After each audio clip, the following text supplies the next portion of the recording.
തൃശൂർ താനിയത്ത് യുവാവിനെ പോലീസ് എന്ന വ്യാജേന കാറിലെത്തിയ സംഘം തട്ടിക്കൊണ്ടുപോയി. മണിക്കൂറുകൾക്കകം സംഘത്തെ എറണാകുളം ജില്ലയിൽ നിന്ന് പോലീസ് പിടികൂടി.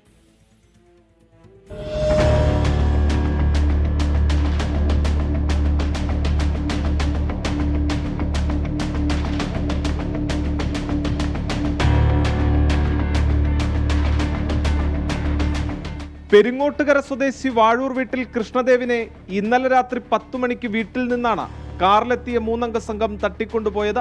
എറണാകുളം സ്വദേശികളായ ബിനിൽ, നിതീഷ്, ആന്റണി റോഷൻ എന്നിവരെ പോലീസ് അറസ്റ്റ് ചെയ്തു.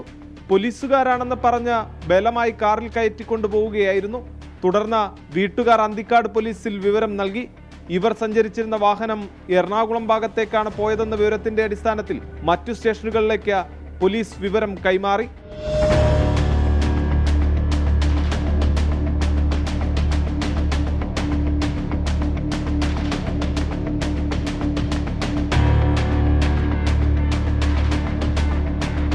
പറവൂർ ഭാഗത്ത് വെച്ച് അവിടെ നിന്നുള്ള പോലീസ് സംഘമാണ് കാർ തടഞ്ഞു നിർത്തി പ്രതികളെ പിടികൂടി യുവാവിനെ രക്ഷിച്ചത്. വാഹനം വാടകയ്ക്കെടുത്തതുമായി ബന്ധപ്പെട്ട വിഷയമാണ് തട്ടിക്കൊണ്ടുപോകലിന് പിന്നിലെന്ന് പോലീസ് പറഞ്ഞു. 24 തൃശൂർ.